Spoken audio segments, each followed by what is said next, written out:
I love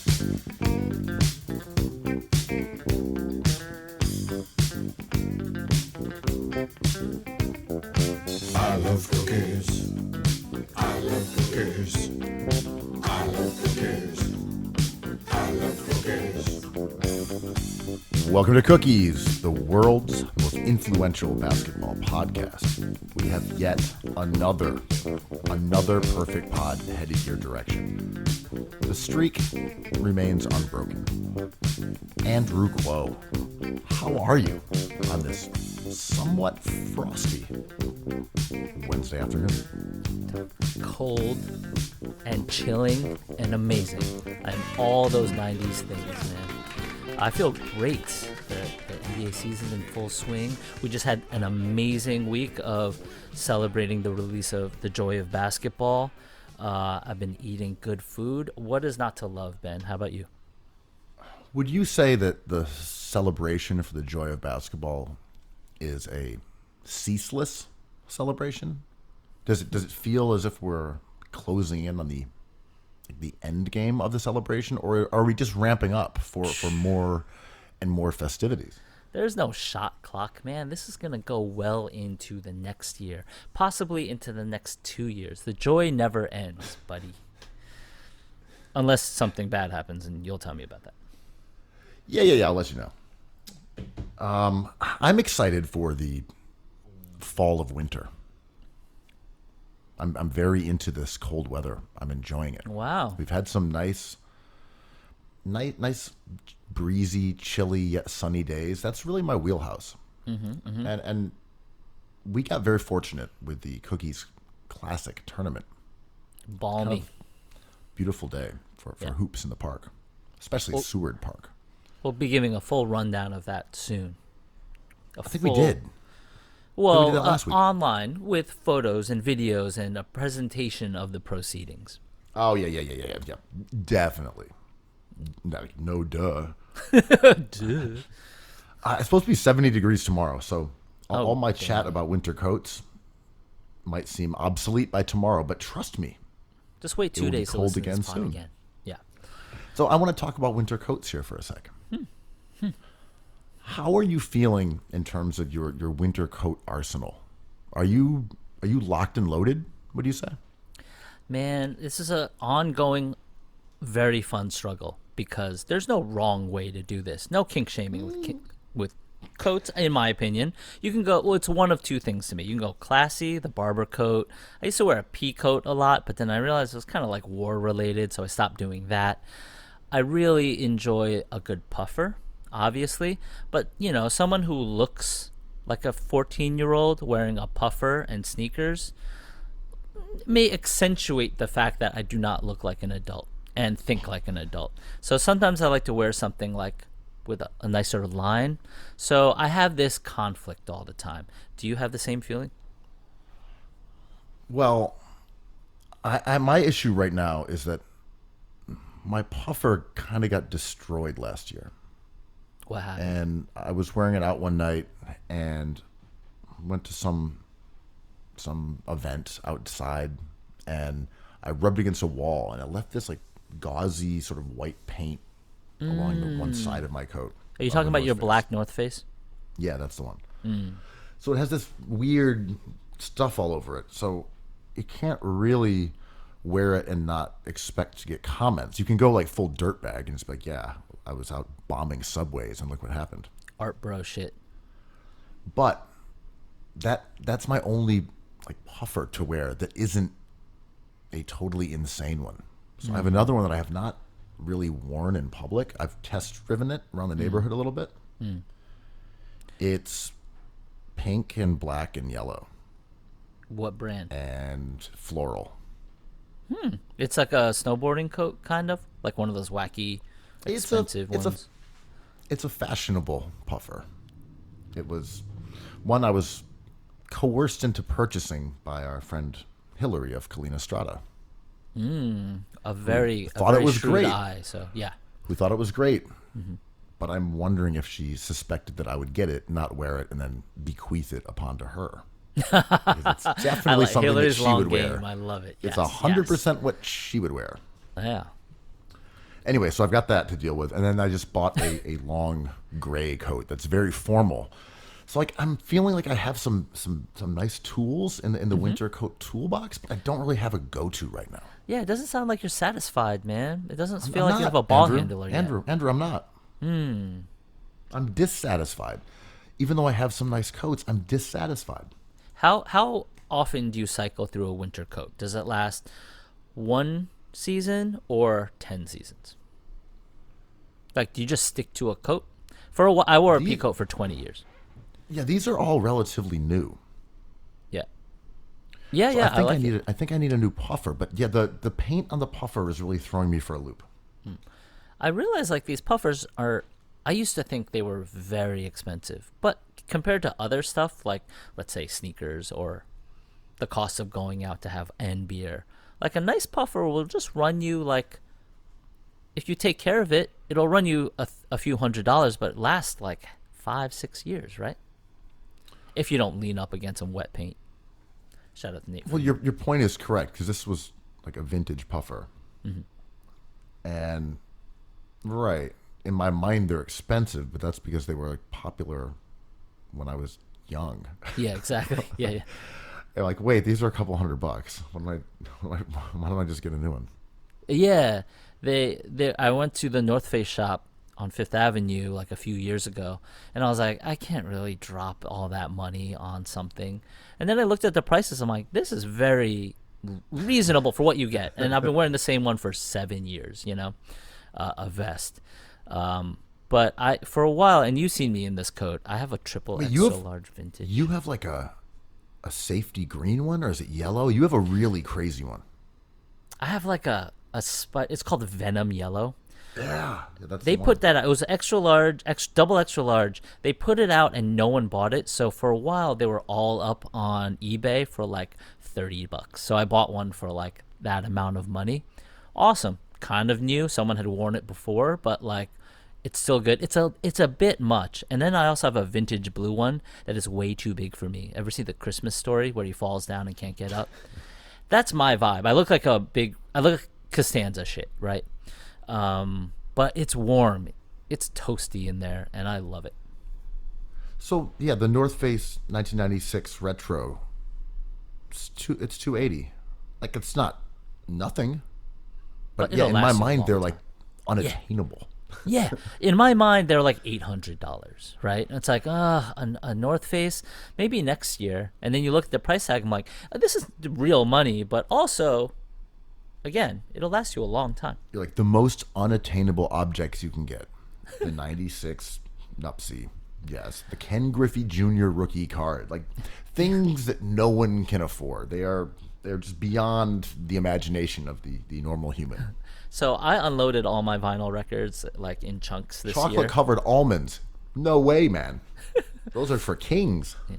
I sold a grip of drum and bass and rap records to a Discogs guy, a friend, and he was like, dude, you have some gold in here. Like, I would be remiss not to let you know that there are some wonderful records in here that are in demand.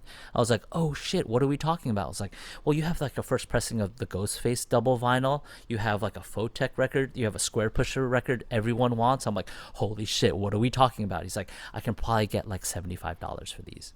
And I'm like, oh, do your thing, man. Like, make that money. Like, buy me a slice of pizza. Like, whatever, you can just buy I it get that again. too, because I don't really sell things on the secondary market. Yeah. So I'll have a pair of sneakers or something that Right. is worth a couple $100. And someone will say, well, you got to sell these. You don't wear them. Why would you keep them here? I'm like, Yeah. well, I don't know how to sell them. Yeah. Does that require creating an account somewhere and logging it and then shipping it to this person? Like, Yeah. no siree. They're gonna remain collecting dust, unworn, and in the corner of my house, taking up space that could be used for chocolate covered peanuts, Ken Griffey Jr. rookies, Bucatini 96 cases. Nupsies.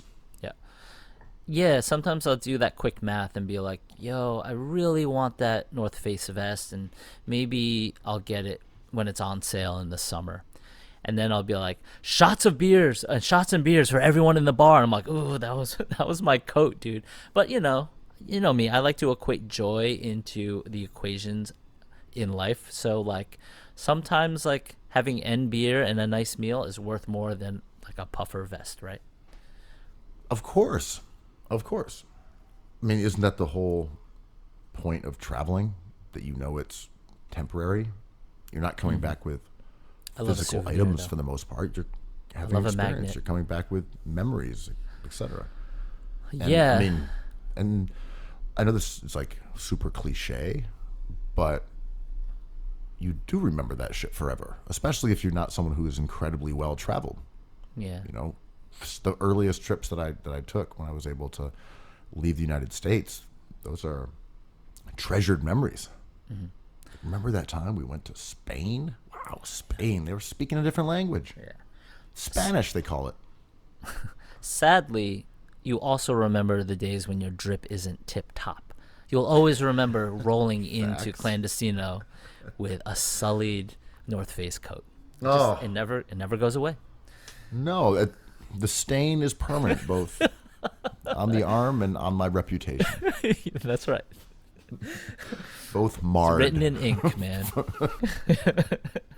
But yeah, I Written mean, in Krylon for the ages. please keep us better updated on your coat saga than you have been with your Bucatini case narrative. Yeah, no, the gray one it's pretty stuffy. I'm gonna have to see if I can kind of like work it into a regular non-gala, kind of environment. I hate long coats, man. I just don't like long. This is all the- very long. This is very long. It's like knee length. I mean, it works sometimes. It depends, right? Like, I don't know. I rarely have jackets of this length. I I'm don't love excited it. to give it a whirl, but I don't have anywhere to go that would require this kind of jacket. Well, the Matrix is coming back. It's getting rebooted, so you'll be looking fresh like Lawrence Fishburne with your tiny sunglasses. One of the best coats I ever had was United Bamboo. What do they call it? Like a fishtail coat. Everyone had it. It was like, I remember it was so expensive and it was so sweet. Someone from the company gifted it to me because I'd been yapping about it for 3 years, and they just like finally gave me one. Very, very sweet. Kind of them. Friends back in the day, you know? They were like, you've been talking about this for too long. We have one for you. It's amazing. It's an amazing coat, but it was long too. But it was on an angle, so it almost looked like you had a penguin tail. A lot of people had it back in the day. It was like a thing. It was so warm, so slick. I mean, I'm pricing that out. That's like almost a $900 jacket, King. Yeah, it was. I couldn't afford it. It was a $900 jacket. United Bamboo was no joke. I had one. When you I were still have walking it. around, when you were walking around in that, and like we won't identify your location in case people are coming for that coat. Yeah. Do you feel the price difference? Like heavy is like the head of the king. Well, that wears shout out. the crown of the fishtail parka. Shout out to our, like fashion designers trying to do their thing. The quality was as best that they could make it. So I have had I've had it repaired a couple times. There was holes in the pockets. Something got frayed. Whatever. I mean, if you're a multi-billion-dollar corporation, you make like really great sturdy things, right? These are still people in their studios in Chinatown trying to do the best they can. And that's why the coats are $900, because it's like a 4-person staff trying to do this magic trick, right? So I have no problems with it being expensive because they're not getting rich off of it. They're just like trying to make another collection and on and on. And so I do feel regal, but mostly it's just like, it's braggy. I'm just like, I like what my friends do. I feel this. I'm very into it. Moving along from being outside to being inside. Are you nesting with like some Curb Your Enthusiasm? I feel like you're a Curbed guy, and Oh, yeah. we've never talked about on the show because I haven't really watched it in years. Even though I acknowledge it's funny and Larry David's a genius, I just kind of lost steam with Curbed after a couple seasons, and I don't have a good explanation for why. although I obviously think it's a good show, I just sort of went my own way. But are you inside, bunned up, watching Curbed? Hells yeah, it's still good. But I know what you mean, right? Because the joke has been told, and now it's kind of procedural. We just love these characters. We love the vibe. There's kind of like nothing to talk about it anymore, and not a lot of people are talking about it. Some people have the hot take of like, it's not good anymore. It's still very good. It's interesting to see a man age like Larry David, who was kind of cynical about the idea of aging, actually get old in real time. And we are lucky for every additional Rolling Stones record we get, or every additional Nas record we get. So a new season of Curb is not going to be as fire as the first season or fourth season or fifth, but it's still great. And the season's really good. I don't think his racy takes hit as hard, because now I think the heat of the internet has kind of surpassed his vision. But it's great. When's the last season that you watched? That's an interesting idea. Yeah. That his sense of humor has become is somewhat obsolete because of what the rising tide of crudeness and or the rising tide of rudeness or lack of empathy. Yeah. Was Curb Your Enthusiasm Elvis gyrating his pelvis on like the Ed Sullivan Show or whatever it was? Yeah. Was it the Ed Sullivan Show? I don't know. Whatever. And be like, oh my God, that's a pelvis. We can't show that. Yeah. And then now we turn on TV, it's just pelvis after pelvis. Thrust after thrust. You love that word. Yeah. I can change my mind about that word. It's a work in progress. It's a word in progress. But it's interesting. I mean, we briefly talked about it a couple of pods ago about Seinfeld hitting Netflix, and Zoomers getting their hands on it, and just being like, these are awful people. Why are we celebrating this behavior more? This is everywhere. I'm like, true. It is something that was new at the time, though, in the 90s. And I think Larry David's true to his art. He has a very specific thing to say, and he takes a straight line right towards it, which is the ridiculousness of like culture, and the way we frame things as good and bad is kind of like a slippery slope, and happiness is paramount, right? His satisfaction is what fuels him, and everything begun. Also, I don't know if you know about this theory. They're all dead, and this is the afterlife. They're just wandering L.A. aimlessly. You and your Thank dead you. man Thank walking you. theory. Thank you for bringing that into it. This is off topic, but I found it funny. Speaking of sort of seminal comedy, there was And a tough friend of words. ours thought that KITH Yes. stood for Kids in the Hall. Shout out to NBA tattoos. Rochester native. Whenever people were wearing them, they were wearing shirts. that were His Kids in wife. the His Hall wife. merch. Right. His Right. wife. His wife. That's so kinda- good. And she was baffled because as it appears more and more, she was like, how are people finding out about this niche show that we kind of enjoyed in the 90s, but like, really? Amazing acronym, amazing world. And I think that is a very Larry David moment for sure. Yeah, everyone just wears Mr. Show and Upright Citizens Brigade merch everywhere. I've seen you rock a Mad About You tee proudly. I absolutely do. But all the kids stuff is like new and crispy. That's what's amazing. Is like, to have this idea that it was Kids in the Hall, that's like they're still churning out the merch. Like new collaboration between, Nike and Kids in the Hall. Like that's amazing. Yeah. I'm very into it. And they should do it, is I guess what we're really trying to say. Right. I mean, shout out to Ronnie Fike. They've seemed to have collaborated with everybody. Like, I can't wait for them to collaborate with like Rayo's Sauce or the Bucatini Mafia. Dude, this is what you should get paid for. You want me to? I'll I've bleep said that too out. much. I'll do it. I'll bleep it.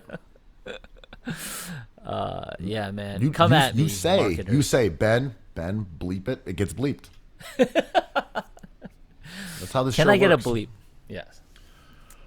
I will bleep out what you just said if you want me to. Yeah. Okay. Yeah, Your bleep funeral. it all. Bleep it all. Yeah, if I ever have another take like Jordan Bell should be a max contract player eventually, feel free to bleep that. Well, a lot of people probably listen to Cookies Hoops podcasts in the moment as these stories are developing, and they don't go back. But if you did, you'd find out that we bleep out the majority of our shows because we can't have all of our wrong takes and inaccuracies on record. So if you go back, 2-3 years, it's just bleeps. It's just one long droning sound. It's just one long curse word, man. Sustainable something curse about- words. I don't know, magpies from Jordan interspersed. Speaking of fallen takes, I heard you've been watching a certain Western movie on Netflix. Oh, that was man. that was Thank a you. that was a segue for the gods. Yeah, Thank you. yeah. I watched the new Netflix movie, or it's on Netflix. I don't know if it's a Netflix exclusive. Like maybe it is. I guess it is. The Harder They Fall. I enjoyed it. Man, I have a soft spot for a Western. do you? What appeals to you? I love it. It's not the lore. It ain't the Certainly. fucking lore, man. Certainly ain't the lore. I think it's the vengeance that really appeals to me. It's the cruelty. It's the vengeance. I mean, they're all I cops, like right? retribution. I just like retribution, man. They're all Law and Orders, right? They're all cops out copping each other. It's like, you Well- shot my paw. It's always about who shot your paw. That's kind of the only thing that happens out west. You got a paw, it's gonna get shot. You got bad news about your paw. Ooh, I heard you had a paw. Yeah. I mean, it's a tough day when you're a cowpoke and you learn that your wife is pregnant. Oh, Because yeah. the end, the pale rider is approaching on the distant horizon. Oh, you have an 'Cause adorable once you become a young paw, child? Yeah. Once You you, live become out a in the paw, middle of you nowhere. are getting gunned down. That beautiful crying baby is about to be an orphan. It's like, oh, true. True. Dude, that's what they do out west. Yeah. Well, it's one of the few American things, right? Like we have techno music, we have rap music, we have jazz, and we have westerns. No one else has westerns. Sadat X, baby. I mean, I'm not even like the movie buff like that. Like Kurosawa, aren't those westerns? They have the Aren't samurai principles movies westerns? ish. Yeah, but like the western is just about the American frontier, right? And it's been adapted. But I think that is an American invention, especially when you add technology into it and Will Smith, and you start a revolution of top hats and futuristic monocles. I would agree with that. I'm just saying, I feel like Seven Samurai or something is like kind of a western. But you were right when you have horses and you have the splendid mesas of the Southwest. The It is gold a rush. specific thing. Yes. Yeah, some. So guys this in movie hats. has a twist to it, right? So the vast majority of characters in it are black, and that applies to men and women and civilians and the bad guys and the good guys. And it's a great cast, a very like significant population of actors that you enjoy watching on the screen. And to me, that was why it was enjoyable. You just like all the actors and actresses, and the whole cast was really great. And there was some of the modernizing that I kind of got a kick out of, which is them playing like reggae as they ride across the plains, Shout shooting out to off Scorsese, Spike the Lee. Yeah, man. revolvers. Good music. It was good. And again, there was some retribution, which really really appeals to me. You like street justice, and that's why I think like Sadat X writes a record about the Wild West, right? It's gang stuff. It's gang related, right? I just love vigilantism. Yeah, a bunch of people on horses, like raping and pillaging a town, burning it to the ground. This is like your casual movie. It's a bit much. I like westerns, but I don't like sci-fi. Oh, I don't.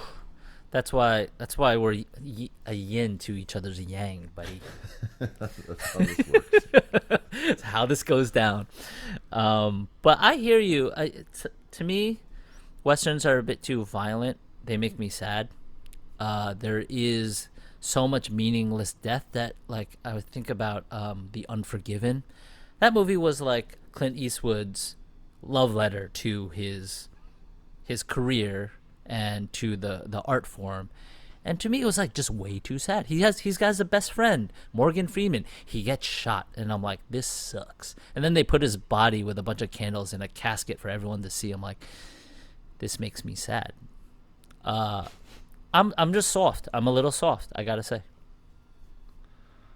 Yeah, I'm like, get into your expensive parka. Hells yeah. Get yourself a musket. Go out west. Head west, young man.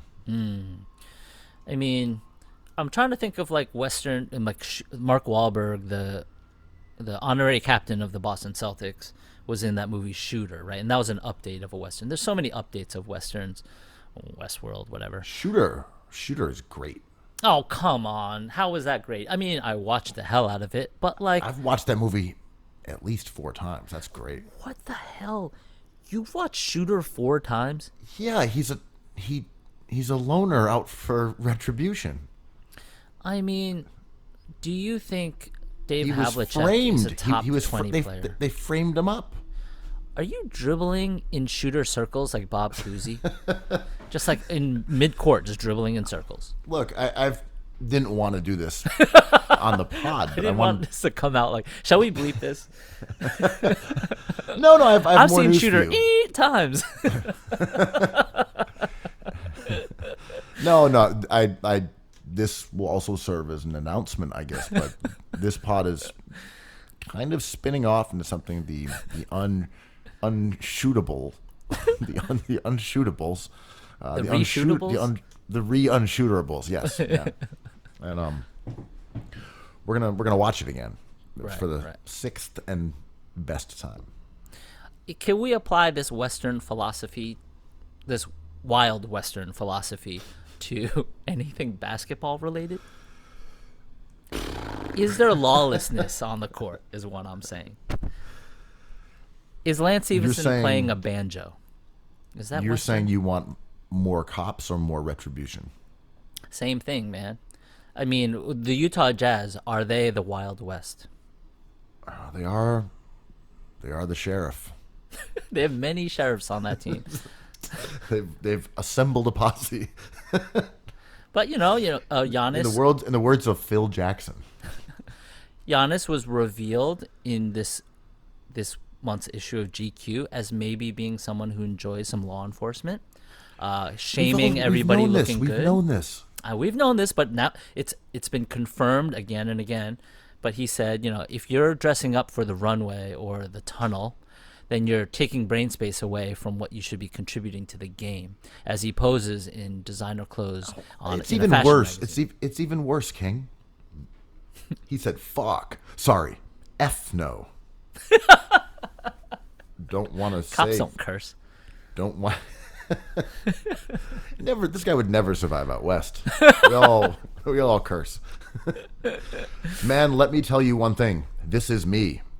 If you try to spend time on how you're going to look to the tunnel, man, you already took away focus from the game. Yeah, dude, totally. That's how it works. Yeah, if you are contemplating between wearing, your fishtail parka and your odd floral puffer, you're just going to go out there and not be able to shoot threes above, say, 28%. It's just going to happen to you. It's tough luck. You're not focusing enough. Didn't he go around trying like American carnival foods and like post videos on Instagram? Like he wasn't in the gym as he's eating a fried Oreo. Like, didn't he have a child? Shout out to the wonderful world of child rearing, but that takes time away from getting You could be buckets. in a strip club, focusing on your craft Yeah. instead of raising a little urchin. Someone But yeah, told me. what's his point though? Sorry to cut you off. But what's his point here? Does he actually believe that?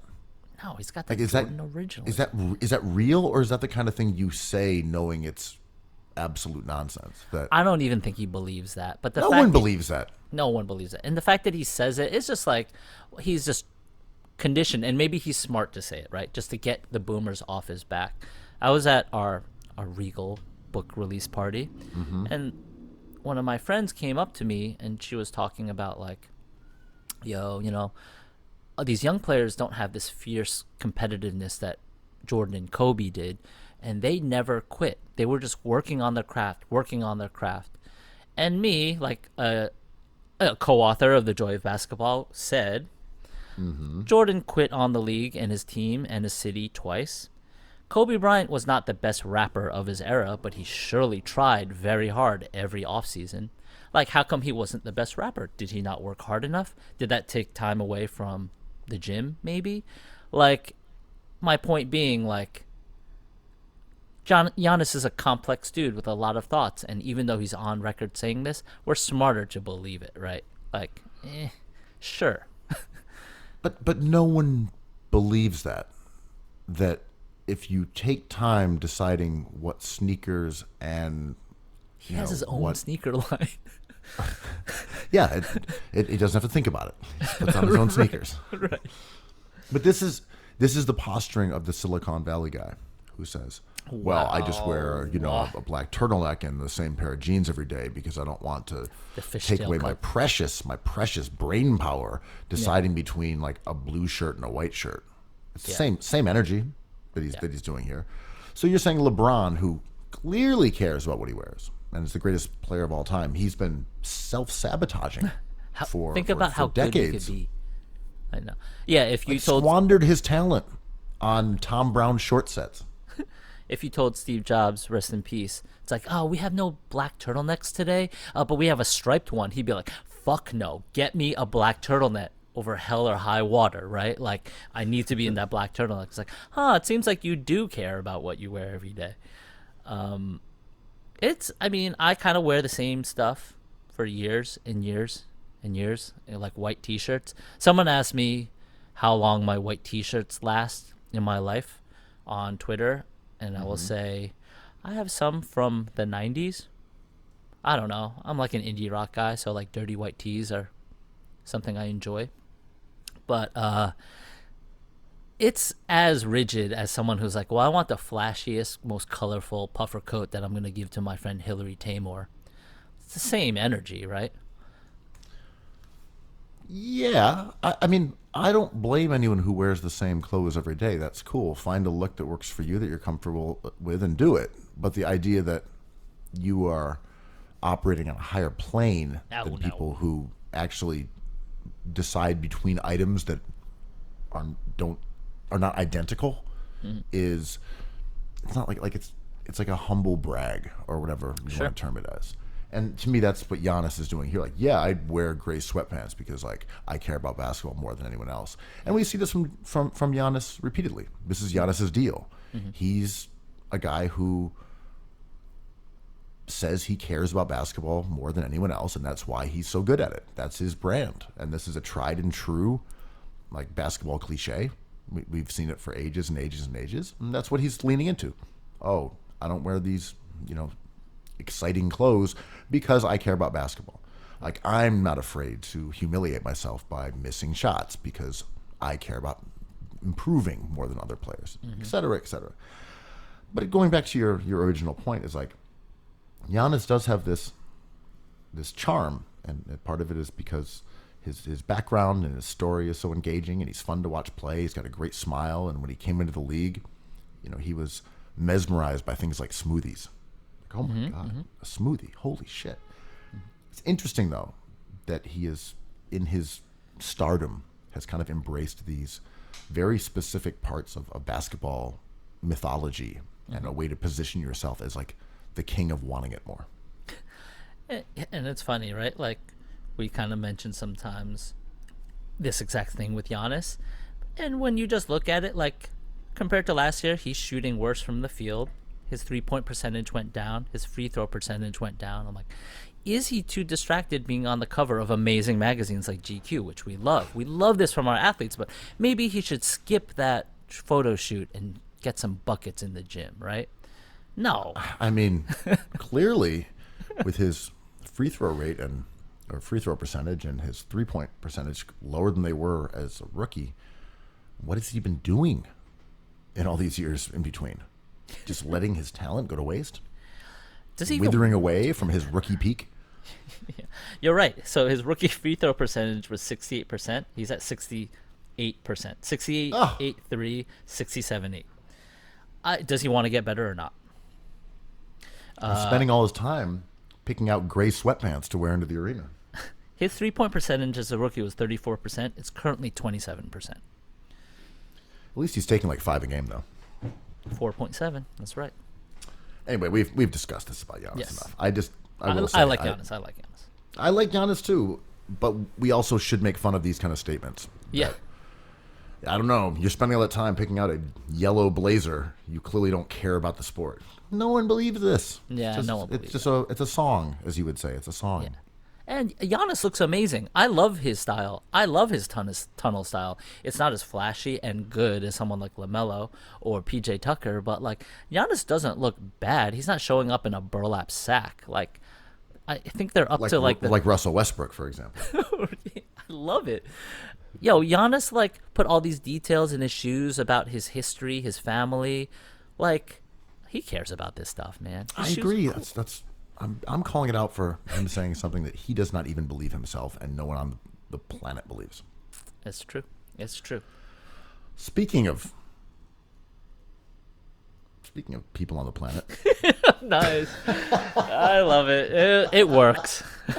It goes on. It goes into the rafters. That's a good one. Oh yeah. Speaking of people on the planet, yeah.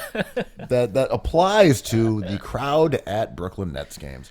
They are yet again the subject of scrutiny and mockery from the general NBA population overall, who are also people on the planet. And that includes Knicks fans who take particular joy in ripping on the sad culture of Barclays Center and Nets fans. Stephen A. Smith had a great rant, one for the ages. Yeah, as only really Stephen fantastic. A. Smith can do. He is a magician, a god who walks among us. What's your takeaway here from a little more context before you jump in? So last night, I was there. The Golden State Warriors put a drubbing on the Nets. And by the end of the game, it was almost 30 points. It was 25 points. And it was just a stomping. Mm-hmm. And Curry was kind of hamming it up, shooting some long threes, took one after the buzzer and sort of celebrated. And one time there was a chant of MVP while he was on the court. And that got everybody really angry. How the hell is he getting an MVP vote or a chant on a court where Kevin Durant and James Harden are also on your own team? Durant's had a great season, 10-5, good team. A scandalous moment. Yeah. So give me your take. What do you think about all this? I love it. I love the idea of cityless teams. I love like fandom being on a level field.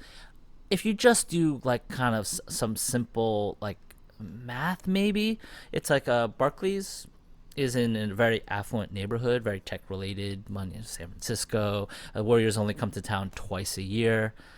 If you're a Warriors fan, you're gonna try to go to this game, right? Because you don't really get to see your guys 40 times a year. So there might be a disproportionate number of fans of this great popular team with a special popular player like Steph Curry. So of course you're going to get Warriors fans in the building.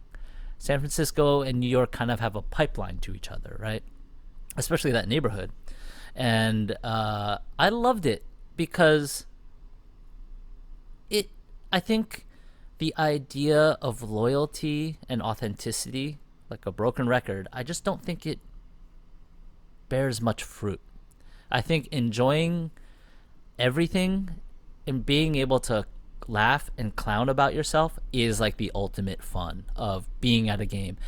And I hope there was booze. I hope there was pushback, but like that's fun as hell, right? Curry coming in from the Wild West and bombing the hell with his vigilante justice on the court is some good shit, right? Curry was magnificent. That was the first time I've ever seen him live. Oh shit, yeah. So, watching how much he distorts a defense in Yeah. like real time and seeing what it opens up was very cool.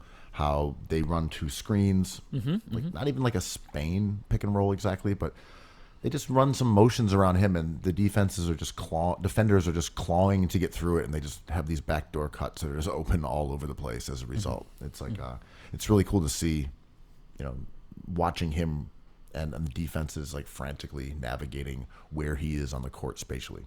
Right. That was really cool. And of course, he shot really well. He had 37. Could have dropped 50 if he'd played for the remainder of the fourth quarter, but the game was completely out of reach. So my takeaway from this roasting of the Nets fans, first off, Nets fans were not chanting for Steph. They just weren't. It was what you said. It was a huge population of Warriors fans were at that game for the reasons that you suggested. There was like 40% Warriors fans. Yeah, man. And then people will say, but how are you going to let Warriors fans come into your arena? And what are you going to do? It's a free market, man. They could just buy tickets. Like, what are you going to do? Who are you rooting for? Sorry. Yeah. What are you going to do? You can't do anything about it. It's exactly your point. So if you were a Warriors fan, and there were zillions of them in New York, zillions. Yeah. If I think of teams that have huge fan bases in New York that are not local, it's Lakers and Warriors. That's it. Those are the two. It's Lakers and Warriors. So the same deal happens in the Garden. It literally happened in the Garden where people were chanting MVP for Kobe when he set a Garden record that was later eclipsed by the god Carmelo Anthony. But same deal. People chanted MVP. Is that because the Knicks have a bad fan base? Because the Knicks were rooting for Kobe? No. There were a bunch of Lakers fans there chanting MVP. It wasn't Knicks fans. It was the Lakers fans. Well, I've been to games, Yeah, and go ahead. they're packed with Lakers fans. Yeah. Every Laker fan I know goes to those games specifically because they would, even before the Nets, you had one chance a year to see your team. When the Knicks went to Wells Fargo and beat the Sixers, there was a lot of Knicks fans like staying until the end while other Sixers fans left, and there was an audible chanting for the Knicks. And the talk back online was like, these are the worst fans in the world, like they're just scoundrels. I'm like, I don't know what we're doing here. At what point do we stop like play acting? And we're just like, well, that's amazing, right? Like that's what we want our fans to do, just like show up to a visitor's arena and wear the jersey and like within the realm of safety, just like do your damn thing. I mean, the irony here, though, is that Philly fans chanting for Dame Lillard actually is shameful. That's shameful. Warriors fans going to a game and cheering for the guys that they're fans of, especially late in the game when the other team is quiet and getting drubbed, that's the most normal thing in the world. Yeah. Cheering for a player on another team because you want him to get traded to your team, not normal. That's weird. When I was Just young, to clarify, if we're copping and policing fan behavior, what the hell are you going to do, man? Those like a zillion Warriors fans, those Curry uniforms everywhere. You can't do shit about it. They're buying that ticket. They're going to that game. What you can do is beat them so that they're quiet. That was not the case. or just have fun, right? Like I was gonna say, when I was young and even stupider than I am now, I booed some Knicks players that I was upset with during like the dark ages. But quickly, I think even at that game, I was like, well, this is no fun. I don't like being upset. Fuck it. I'm going to go get N beer. I'm going to shop for a jersey, maybe a Spreewell jersey, and like have a good damn time. And we're going to get drubbed, and the other team is going to celebrate, but like, I don't need to like root against my own team. You know, like I don't need to create more hostility. It's just like these players' careers are too fleeting. And being at a game is too fleeting. There's a clock. Like you only have this experience for so long, and then they kick you out.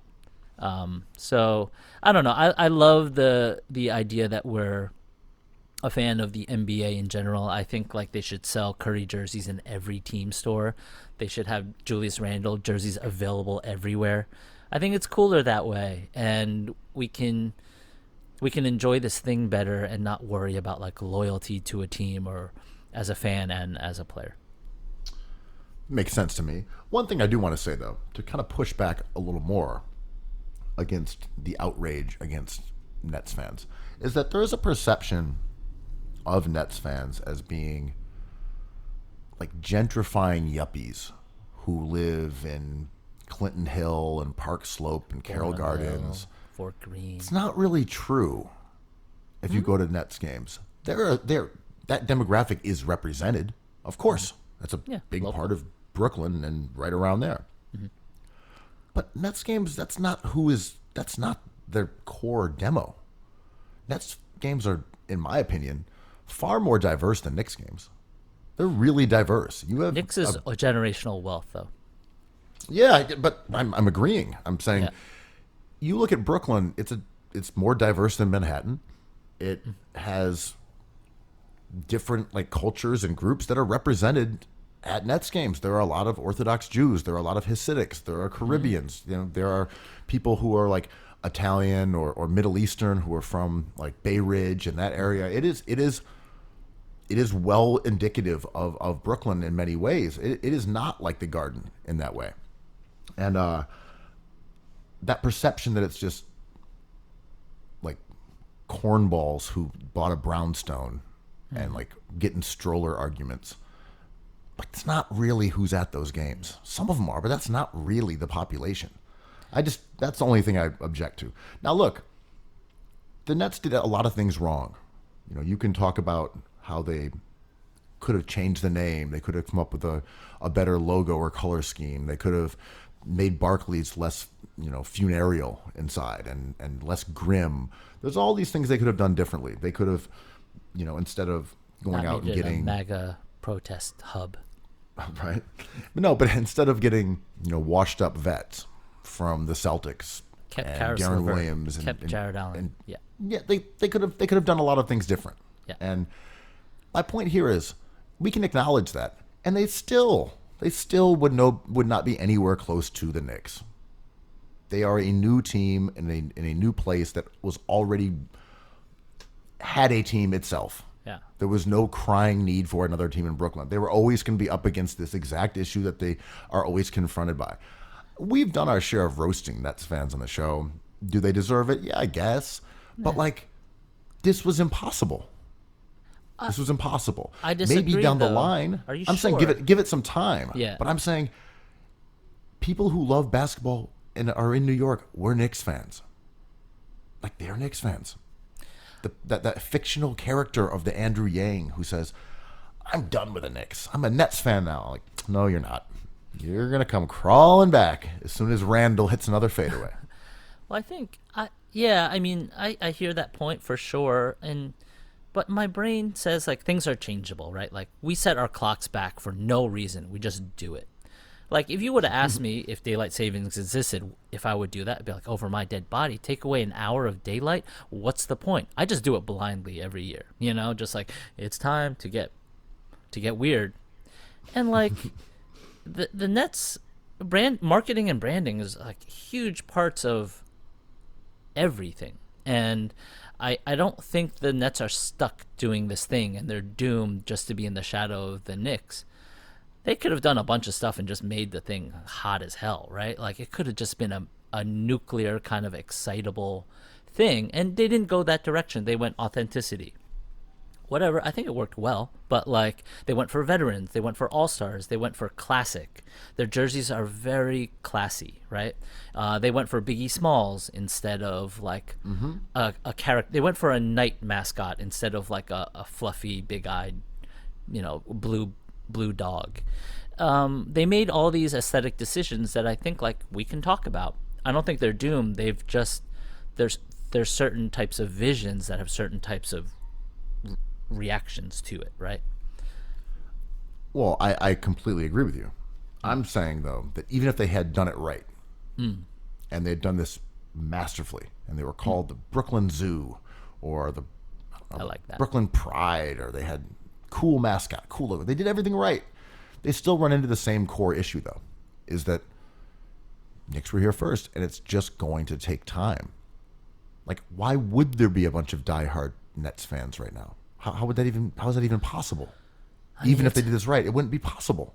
It's all personnel, right? They need a Steph Curry, and those people don't exist on the planet. There's like 2 of them. I mean, they have Durant and Kyrie. And But it's Harden. different. They have It's totally 3 different. of them. They're rentals, right? Like they don't feel, talk about authenticity, they don't feel like they belong to Brooklyn. They still don't. I agree. I'm with you. I'm just saying that I do think you run into that wall always. Is that like this is the Knicks' place, and it's just going to take time. But you were right. If they got a LeBron and that was just their dude, Oh my and God. LeBron had been now in Brooklyn for 10 years and had won titles, I do think there would be a difference. Absolutely. But I'm saying outside of that freak occurrence, Yeah. which is there's one of him. But let's say it's like Evan Turner, Anthony Edwards. I think Anthony Edwards would thrive in Brooklyn as a player and as a personality. That's all it would take. I mean, it's impossible to get your hands on an Anthony Edwards. Like, you have to be very fortunate. But, like, Tyrese Maxey has this kind of magical power, right? Where he's so lovable that he can make an otherwise very finicky fan base just fall in love with him. And I think the Nets have not stumbled onto a player like that yet. Like, they've drafted Rondé Hollis-Jefferson, Karis LeVert, who I like quite a bit, but he's demure and he gets hurt. Jared Allen, who's very colorful, but kind of like a traditional. He's not very dynamic on the court. Yeah, I guess Dinwiddie would probably be the best example of someone who I like him quite a bit. they Yeah, brought up through their system, or Joe Harris, even though they weren't drafted by them. totally. But I mean, I do. The thing is, I don't actually disagree with you. I agree with you. I'm also saying that I still think outside of doing that, you'd still come into this issue where it's like no one's actually a Nets fan, and that when the Knicks become good, you're right. people are like, wait a minute, actually. But either way, they did not do anything right. That's And where we're at. It was like, we're going to make our team for rap dads. What do you think about that? Everything's going to be based on these 2 dead guys, Basquiat and Biggie. yeah, weird. Biggie died 25 years ago, man. Dude, I know. Basquiat even longer. Like, I want to go back to Stephen A. though, and like, to your point, like they receive so much ire and criticism, and there's a multitude of things happening here. It's player empowerment, all these things that are keystones to exciting sports radio.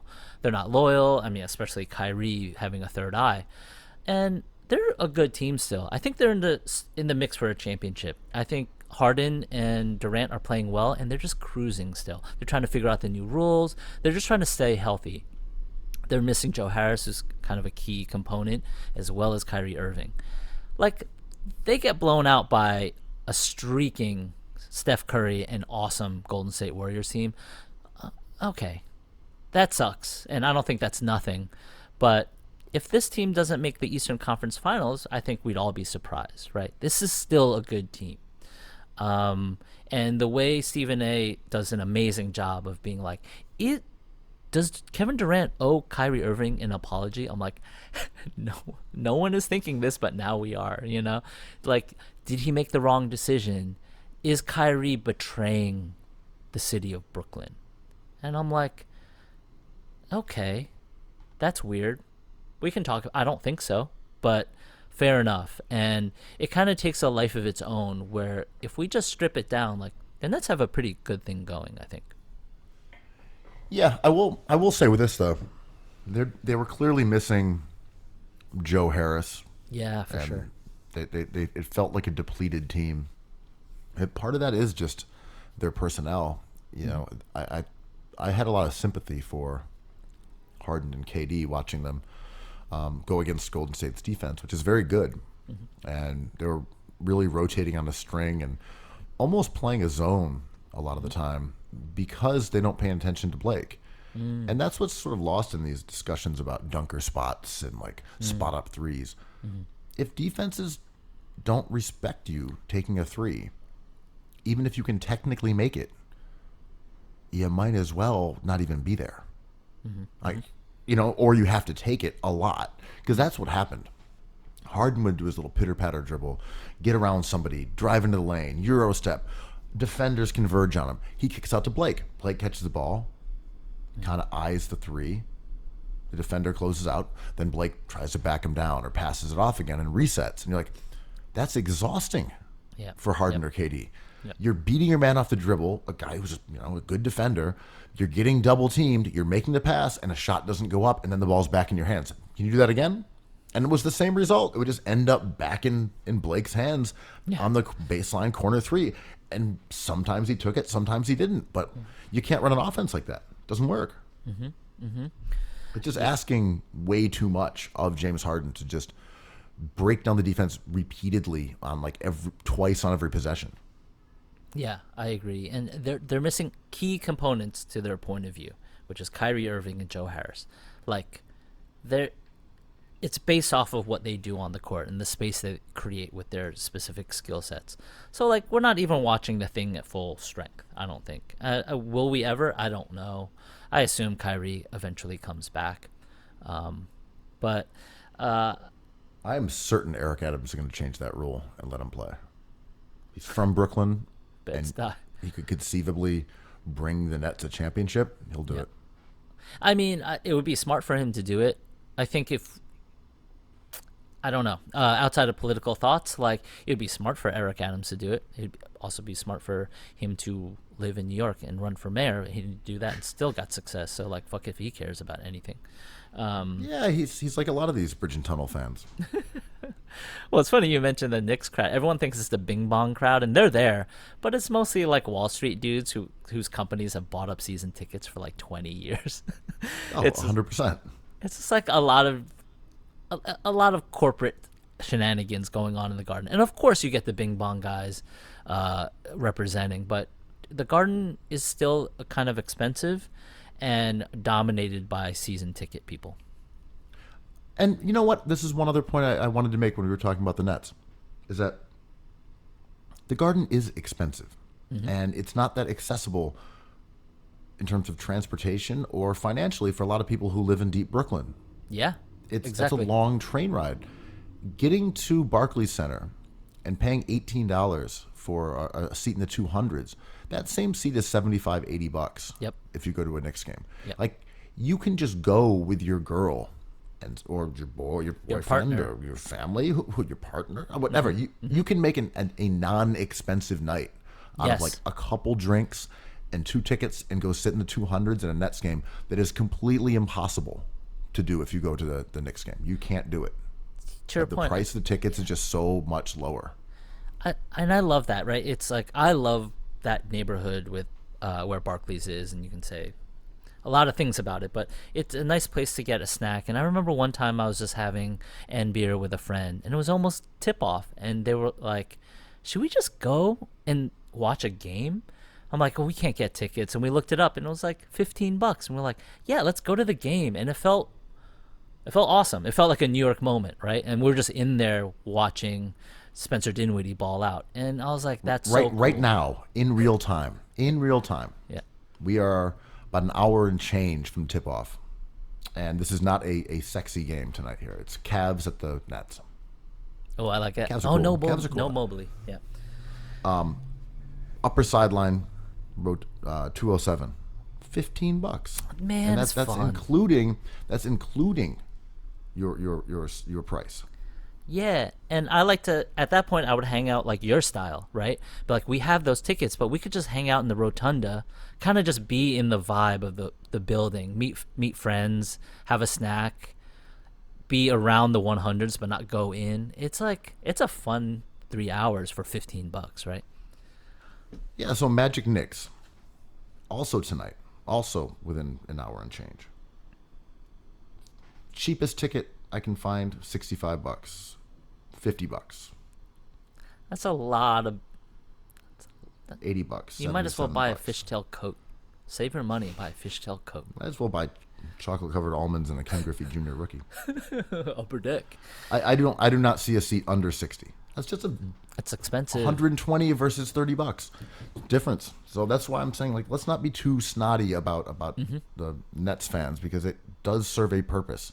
People with less money who live in Brooklyn can go to those games for cheaper. It's accessible by subway in a very, very easy way. So, like, relax on all the Nets fans hate. Nice. It's valid, but like Feels it's like not exactly what people are saying is my thing. Oh, it's a real Wild West of takes up in here. Vigilante justice has been served. Yeah. That Wild West and MSG on the west side. So should we bring our guest on now or what? Hells yeah. Can you do the introductions? Joining us now from Michigan, NBA expert, NBA punchline expert, aficionado, BabyTron is here, and he's got a new project coming out, or it's now out, as a matter of fact. It is called Bin Reaper 2, featuring Lil Yachty, Crispy Life Kid, Shitty Boys, and you can find that on wherever you find your streaming music. BabyTron, welcome to Cookies Hoops. Thanks for being here. Yo, thanks for having me.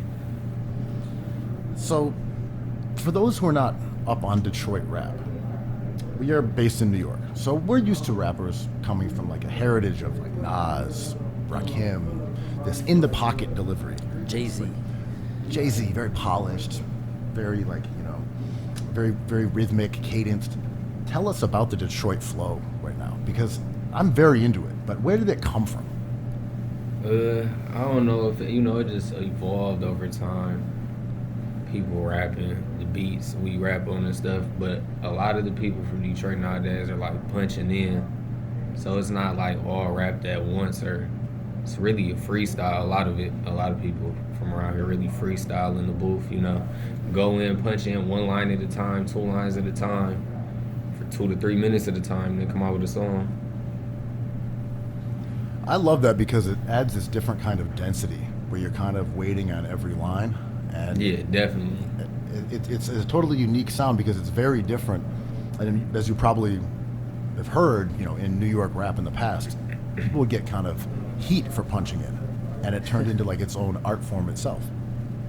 Yeah, definitely. I did. I think someone told me that before. yeah, Like Big Pun specifically. People are like, yeah, he's too fat. He's out of shape. He can't even rap his own lyrics. He's punching in.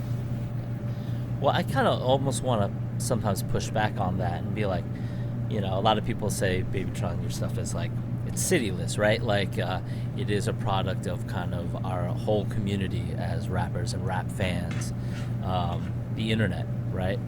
Right. Do you think that's true? Like, the cityless ball exists. Is like, if you're a fan of basketball, are you just like kind of a Lakers fan, kind of a Knicks fan? Yeah, I get what you're saying. I'm not really too sure. Yeah, like, who are your favorite rappers though? Like, who did you grow up emulating in front of the mirror, trying stuff out? When I grew up, like Detroit rap I listened to growing up was like Doughboys Cash Out, Team Eastside, Band Gang. It was like a few groups back then. Detroit rap I listened to a lot. I'm not sure if you guys are familiar, but a lot of people from this area were very familiar with them groups. So a lot of people around here grew up off of. Yeah, I mean, I think like from a national standpoint, obviously Detroit was mostly known for Eminem, D12, and that was kind of like the breakout. And in the eyes of a national audience, that's what Detroit rap was. It was like kind of like horrorcore and shock rap. And some of the guys that you're describing, that's not what it's like at all. It's it's like More about like rap. getting money, getting money, talking about it, being flashy about it, I feel like here in yeah. Oh, sorry. Go Go ahead, ahead. Andrew. Well, yeah, talking about money and getting flashy with it, like, I love the whole scam rap thing so much, and like the Shitty Boys were like, my favorite ones, obviously, and you guys kind of pioneered this new kind of storytelling. And growing up in New York, man, it was like listening to a lot of old heads talk about Rakim and telling stories and this way to listen to music and storytelling. And I was so relieved to hear the scam rap come out, because it felt like the way I experienced the internet and information, and it felt like it in its pocket. Do you feel something like that has a specific time? Is it framed within a specific small time, or do you think you can tell stories like that indefinitely? I wouldn't say it's just in time, but maybe stuff will grow or evolve, like I said, and stuff will expand on how you say it or word it while you rap. But for right now, like you said, like it is a pocket for right now. It's just a point in life, a time in life. So it's just the time to rap about it all. It felt like that same time period in Brooklyn. You had scam rap coming up, and like Designer, and not that he was a scam rapper, but like shouting out the scammers. It was definitely a thing. There were like legit rap crews that were scammers. A lot of them got arrested. They all had their credit card, like, printers, or whatever you call them. And it kind of dwindled a little bit. And I think your music maybe has moved away from scamming a little bit as well. Definitely. Kind of what Andrew was saying. Like, why did scamming in rap have that moment, and why has it sort of declined? I don't know. I guess it was just really the attention of it. It was something new to a lot of people. Like, a lot of people around here, like, scamming is just so popular. So for it to even grow out here, it wasn't that hard. Like, it just, people adapted to it quicker, grabbed onto it quick, liked it quick out here. So, like, for the world to like it too, I don't know. I guess it was just shocking to the world or some shit. Like, Yeah, well, it was amazing because it moved so fast, right? it Almost- was some overnight shit down there. Like, scam rap was just a thing. Yeah, and by the nature of the storytelling, as soon as you kind of tell a story, the story is like has eaten its tail, right? And it's not like an open-ended idea. It's sort of like this player was drafted, so you can no longer draft him at 5, 6, or 7 because he was taken at 4.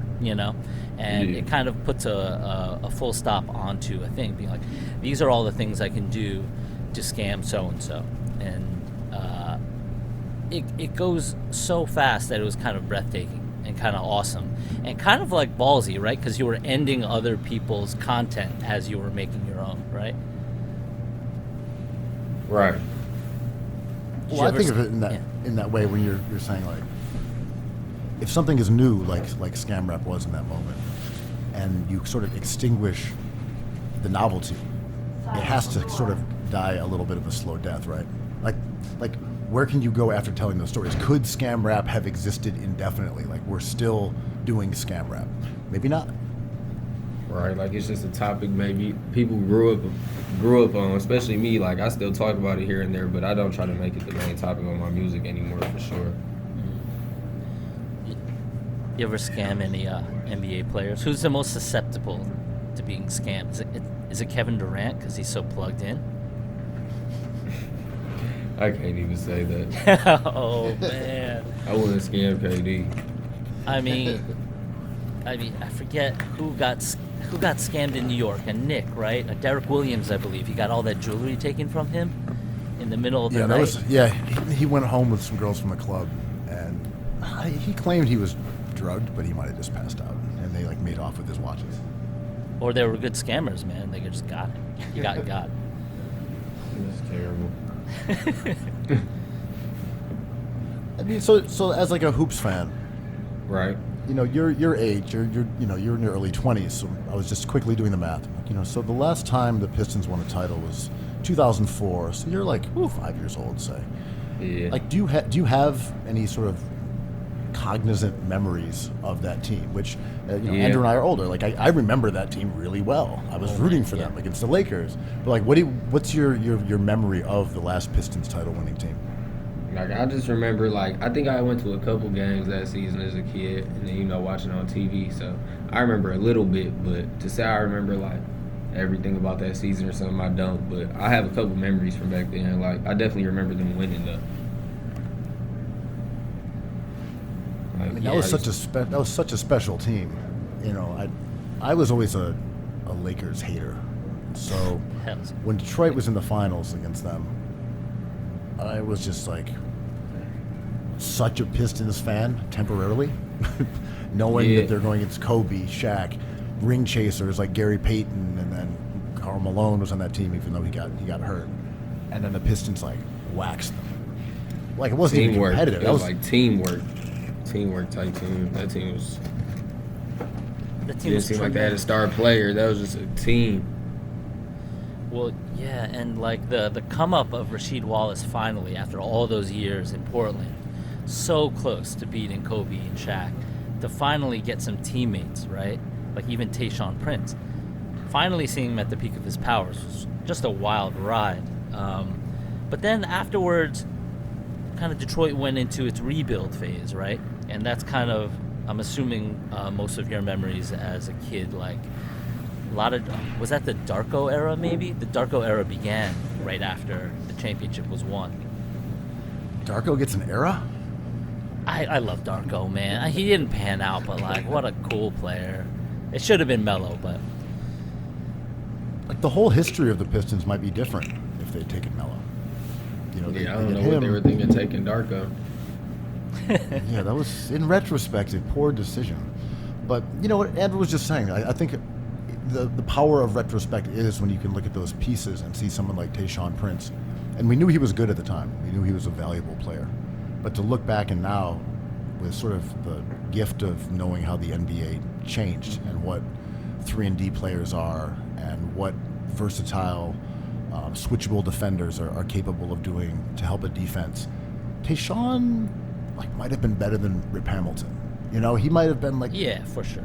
You know, he might have been like a quasi-star on that team, and we just didn't see it because we didn't have that kind of knowledge of where the game was going to go. Right. Yeah, that is crazy. A crazy way to look at it.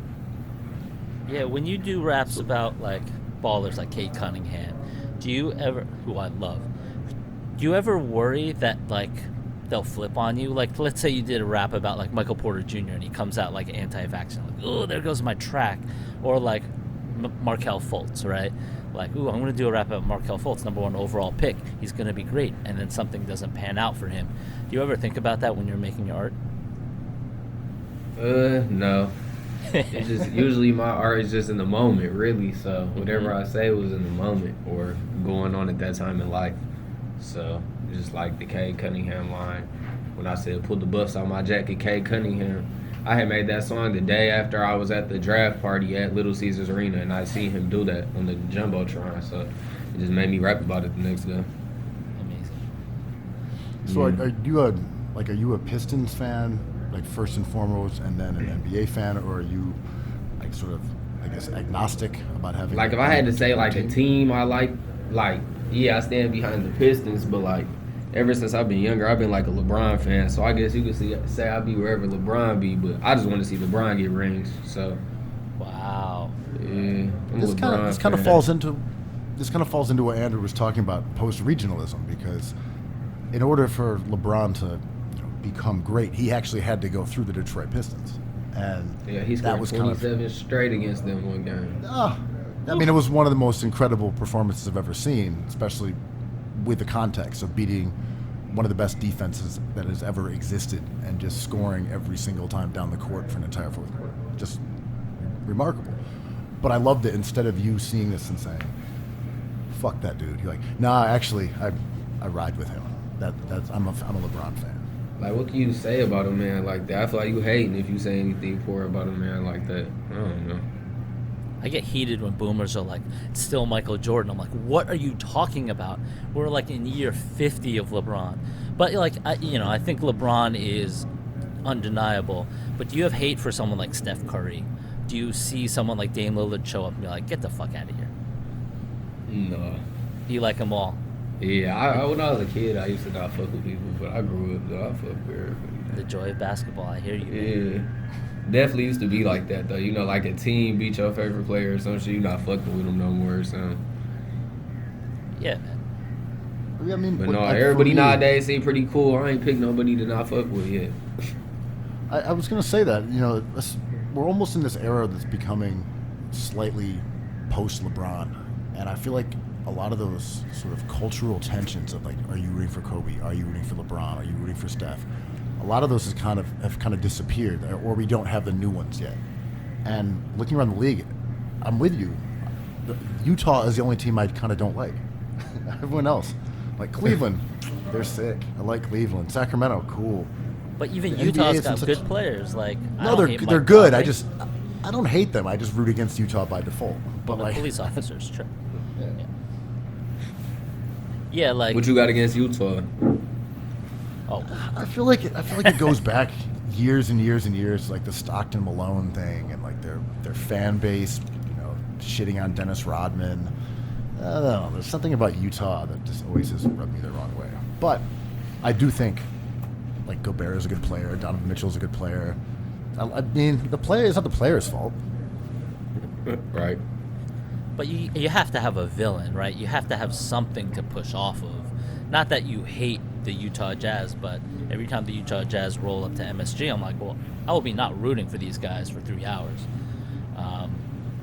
But there is no, I think maybe older fans, even older than us, get lost when we're kind of chill about it, right? Being like, yo, these are all wonderful players. Like, I even fuck with like the all rookie second team. Hell yeah. Are we too soft? Do we need to be harder, right? No. No, I don't think so either, right? But They like, do say that though, like the NBA got soft and stuff. yeah, they're dogging us because we enjoy shit that they hated.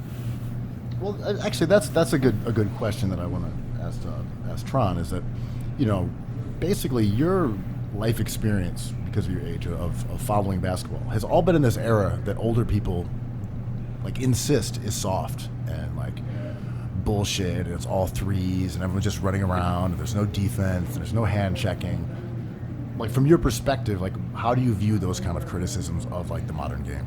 I just feel like the game evolved, just like I said about rap. Like, I feel like you can't get mad when it goes one way, or like people got better at shooting threes, or people got better at dribbling flashy, or that's just how it goes.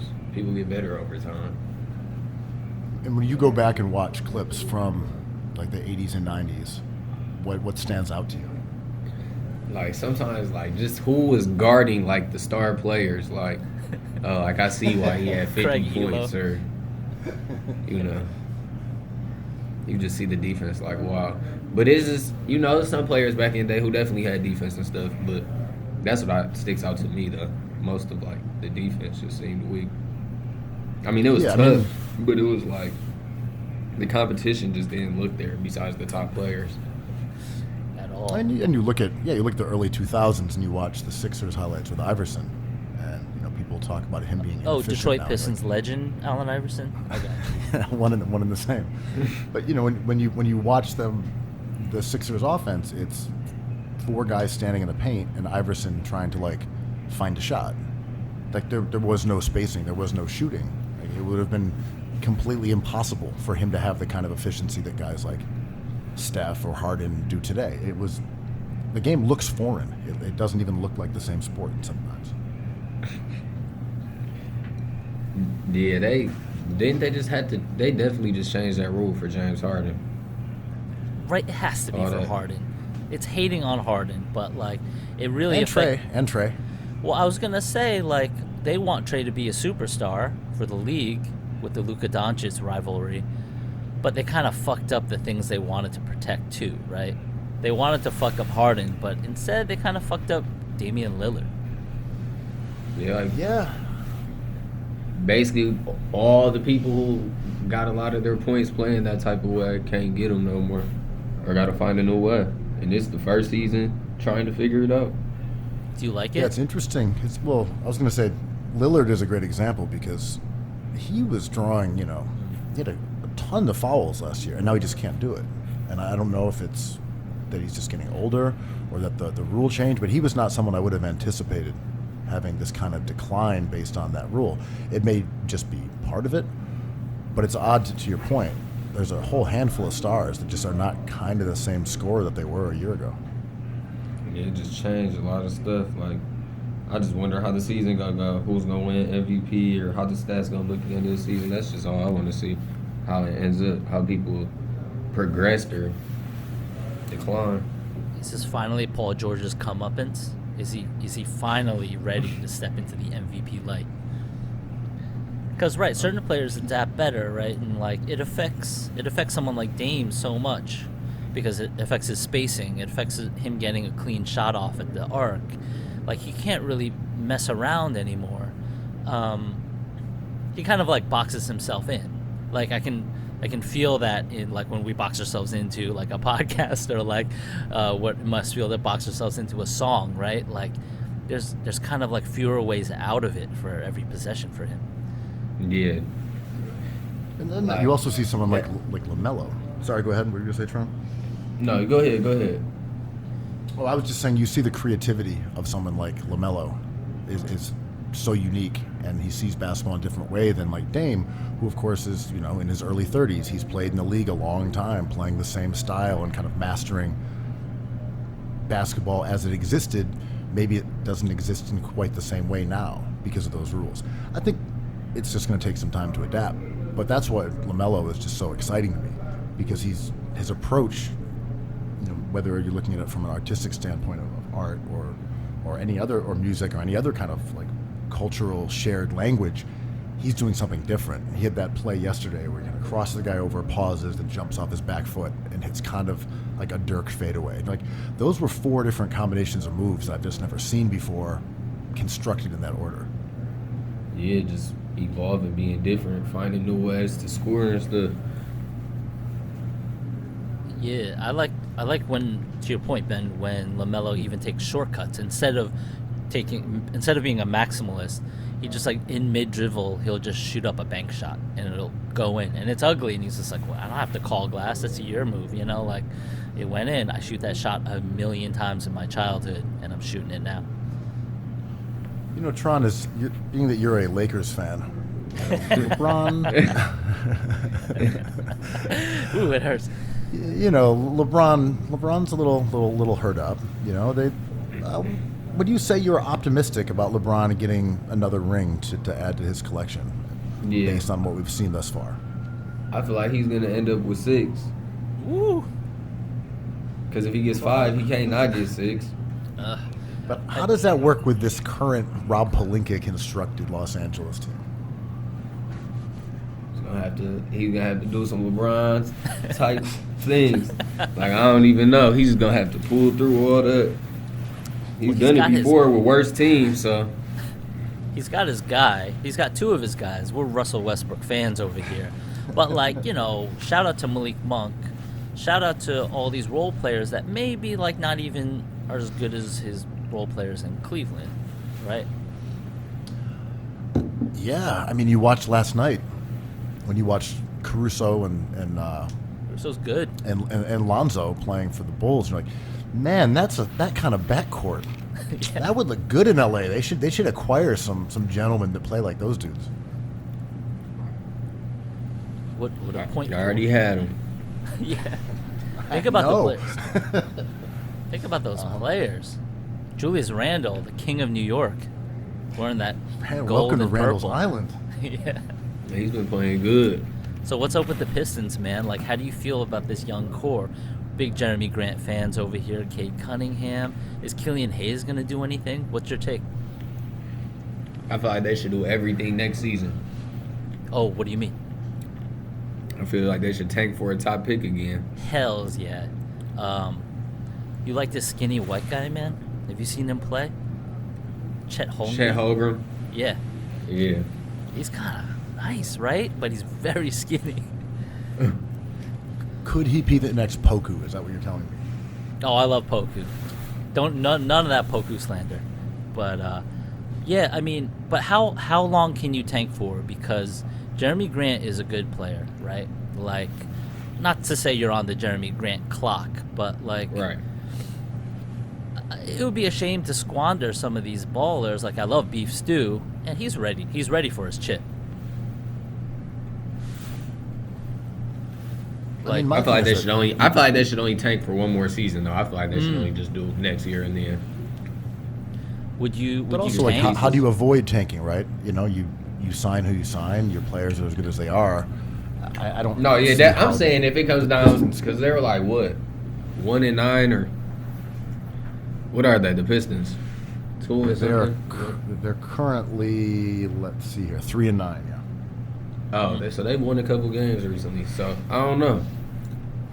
It wasn't looking too good. First 10 games, I thought they was like 1-8, 1-9. Well, Kate But I was couldn't gonna say get if they going. were playing on that pace, they might as well just play on that pace.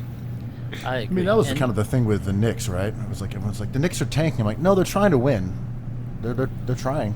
Right. They're just a bad team. At some point, being bad and tanking kind of run into each other, and then you have to decide like how bad you really want to be. Are you willing to like lose 90% of your games in order to get a couple more ping pong balls? And to me, That's fine, that's always man. generally worth it. If I'm the Pistons, 3-9, you know, you're second, third worst record in basketball. You might But as you well got just keep losing, doing what you're doing. Like, that's not going to change. But you know you can do other things, like you can take Killian Hayes and Sadiq Bey and package him and beef stew and package him for like a washed star like New York used to always do, right? Like no one's doing that anymore. Like that would be the opposite no. of like tanking. So like I agree with you. You're just the sum of the parts that you have, but also you are the sum of the moves you don't make as well. But also, they went out and signed Kelly Olynyk, who's 30 years old, and they paid him a good I amount of like money. You know, he's a good player, I like dirty player, good player. But Yeah, he's dirty. That's People also, hate him, man. But that's also not a move you make if you're trying to go with like the OKC style rebuild. But that's like the move of a team that wants to like make an 8 seed run or be a play-in team like the Boston Celtics. But you got to concede, like on your mixtape, you have to have one boom bap beat, right? Or do you just forget those beats altogether? Like you want a little bit of something, right? Tron, back me up on this. I don't know. I might not want no bad beat. I know no one wants a boom bap beat, but you know, as a New Yorker, I had to mention it. So when you're doing like out of like basketball punchline rappers, I'm trying to think who's got good lines. Lloyd Banks comes into mind. Fabulous. Fab, Speaking yeah. of like boom bap era, Fab for sure.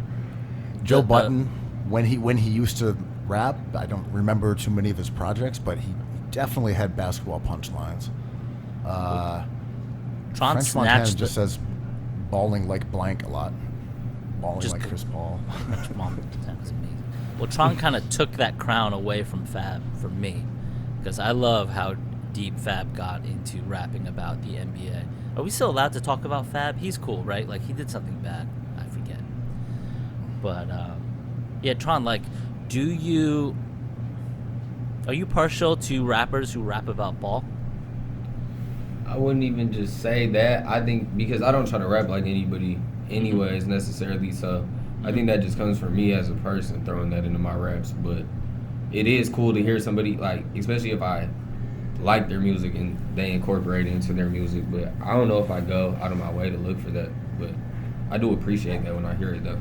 Like, oh yeah, that's sweet. Yeah, back Actually, then- our buddy, your old Droog has a lot of good basketball punchlines too. He tried to claim that he didn't know ball. Then he was in the fantasy basketball league with us.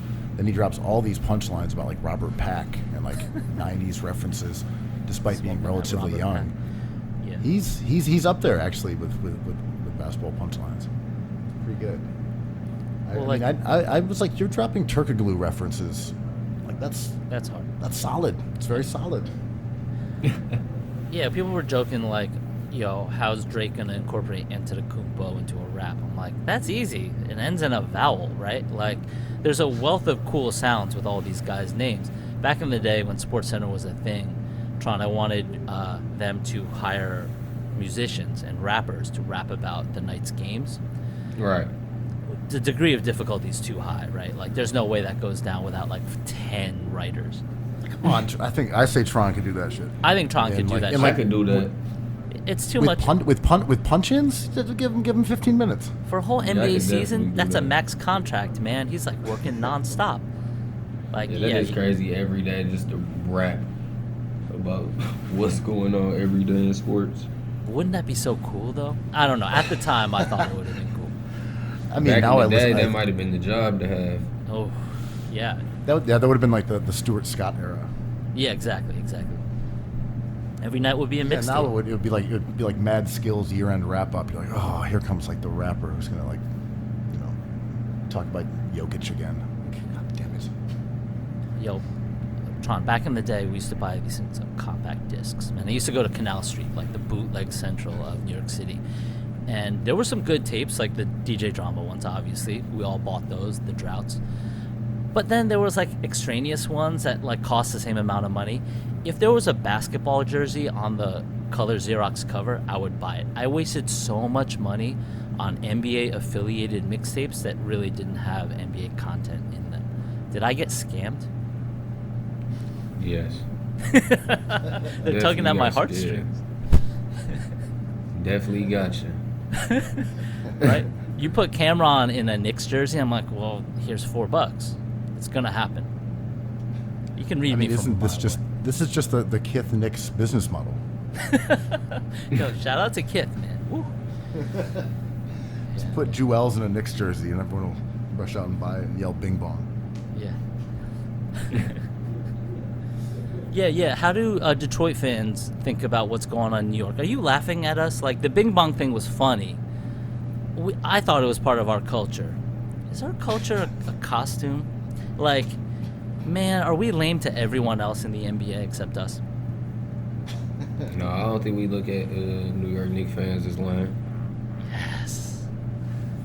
I mean, even after the whole I Bing mean- Bong thing.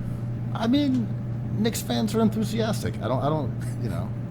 I feel like everyone also respects the Garden as like Yeah, that is a place historic. that you'd want arena. to go. Yeah, for sure. I mean, the Pistons have roasted us in that hallowed hall many times. So Let's tell us a hope little both bit teams about. bounce back. Let's hope both teams bounce back. They get the Eastern Conference Finals one year. Oh, hells yeah. Well, Kid so versus tell kid. us a little bit. That'd be sick. Tell us a little bit about the mixtape and what people can expect from Bin Reaper 2. And is that a Kevin Durant reference? No, it's a reference back from the first Ben Reaper I had dropped. It's a scam reference, really. I'm not gonna go too into depth with it, but you talking about the Slim Reaper though? Yeah, that's what we were at. We were wondering. Yeah, someone had asked me about that before too. No, it's something completely different. So tell us a little bit about it. I mean, as I got, like you said, I got Lil Yachty Yeah. on there, basketball. Crispy Life Kids, Shitty Boys. I got Miles Bridges on there. Oh, we were gonna want. Oh shit. That's tight. How do you? Is he the best NBA rapper of all time? Yeah, he Yeah, is right. for me right now, and he's from Michigan too, so I fuck with Miles. Yeah, we have a you we can have a expect book a out lot called of The Joy of Basketball, and we declared him the best rapping basketball player of all time in this book. So And we it's wrote good it to like have half a year ago. It's good having someone backing this up.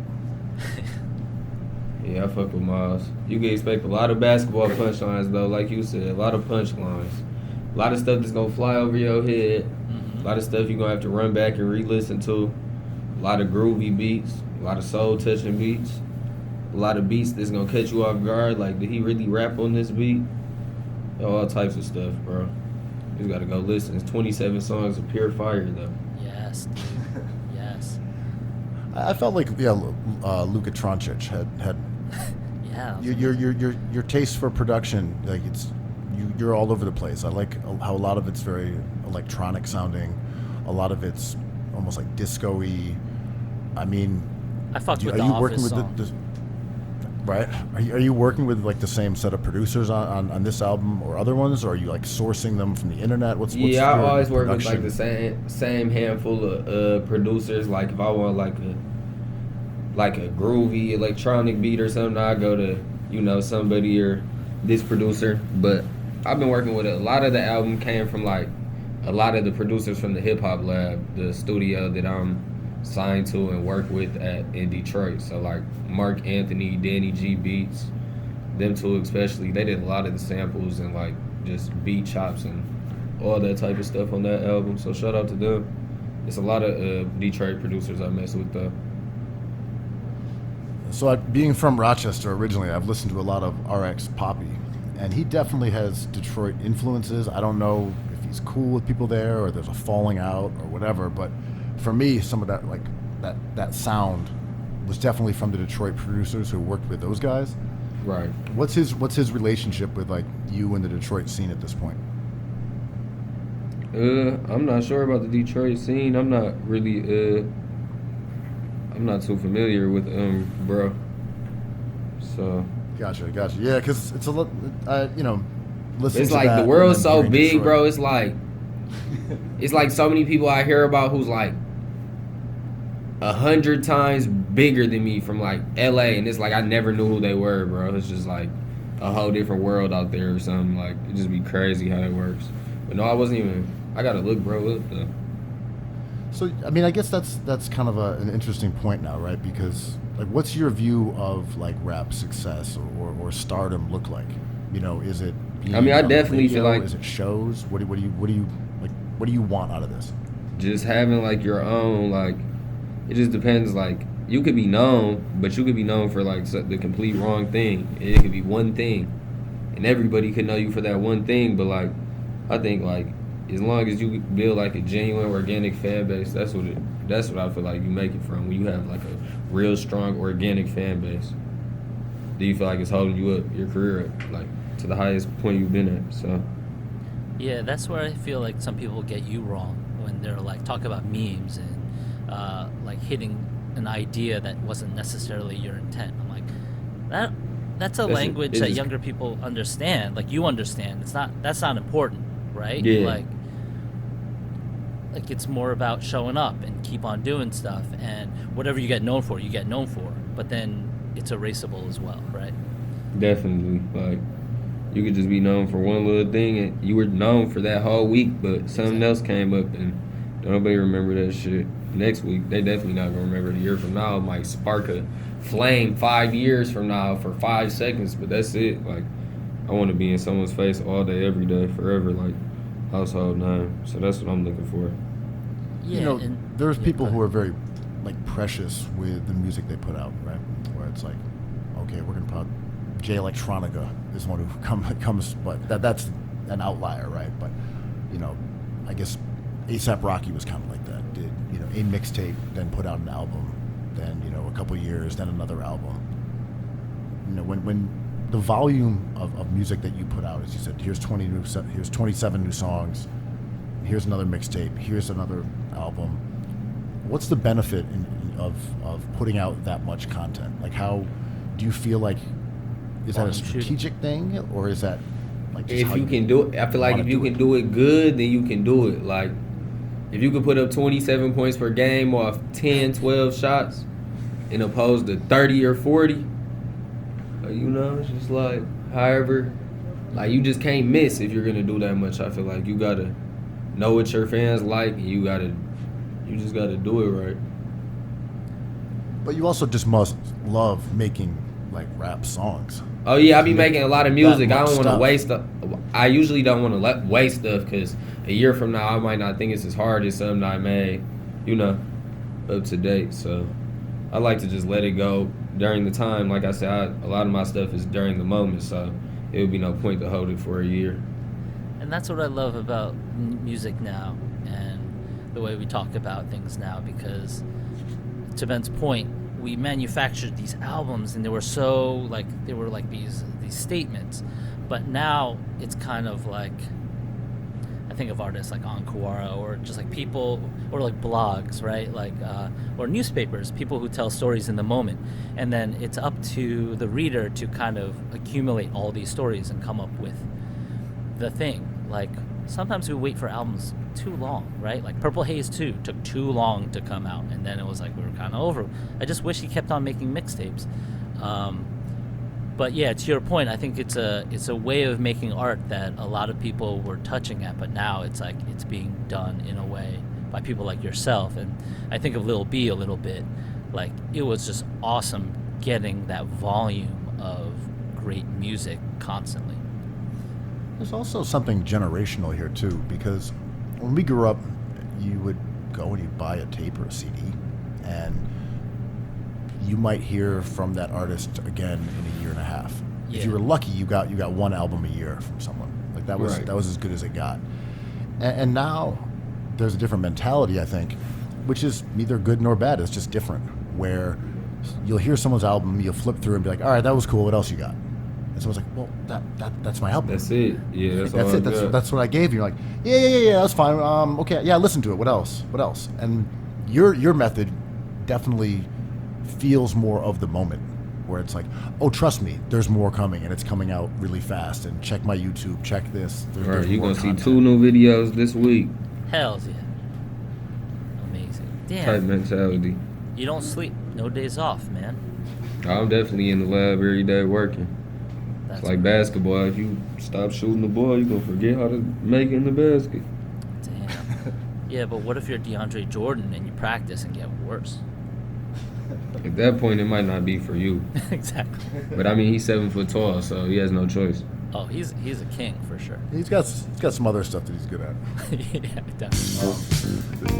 Tron, thanks so much for coming on the show. It was wonderful talking hoops. Detroit I rap, appreciate you guys. punchline. Great music, love big fan. cookies. Awesome. Appreciate it. Bit, Fans bit of of you Reaper guys. too. I love cookies. Thank you, man. Yeah, have a good one. Cookies.